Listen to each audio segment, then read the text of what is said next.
দেখুন আইপিএল 2017 এবার কত টাকা পেলেন মোস্তাফিজুর রহমান। আইপিএল এর নবম আসরে সানরাইজার্স হায়দ্রাবাদের শিরোপা জয়ে গুরুত্বপূর্ণ ভূমিকা রেখেছিলেন তিনি। তিনি ছিলেন মধ্যমণি, এবারও মধ্যমণি হওয়ার কথা ছিল তার, তবে চিত্রটা ঠিক তার উল্টো হয়েছে।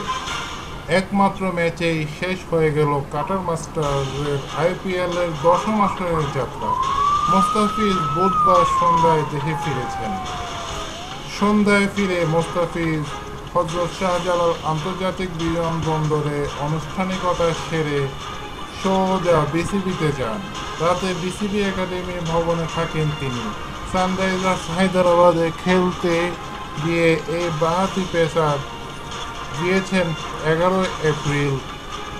পরদিন মুম্বাই ইন্ডিয়ান্সের বিপক্ষে ম্যাচটা খেলার কথা ছিল তার, এবং তিনি খেলেছিলেন। তাতে বেশ খরচে বোলার হওয়ায় পরের ম্যাচগুলোতে তিনি একাদশেই জায়গা পাননি।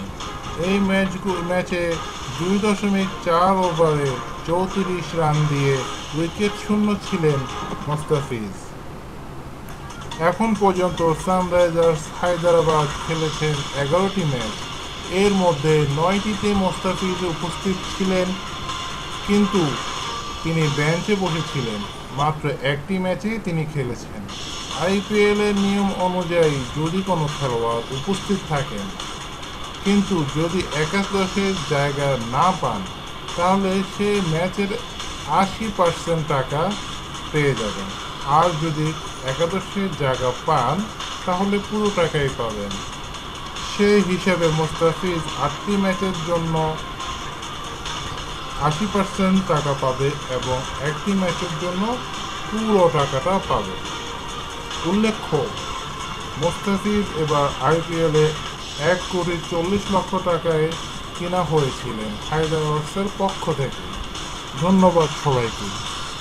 এরকম নিত্য নতুন আরও খবর পেতে আমাদের চ্যানেল সাবস্ক্রাইব করে আমাদের সাথেই থাকুন, এবং নিউজটি ভালো লাগলে প্লিজ একটি লাইক দিবেন, এবং কোনো কিছু বলার থাকলে অবশ্যই কমেন্ট করবেন, আর অবশ্যই সাবস্ক্রাইব করতে ভুলবেন না। ধন্যবাদ সবাইকে।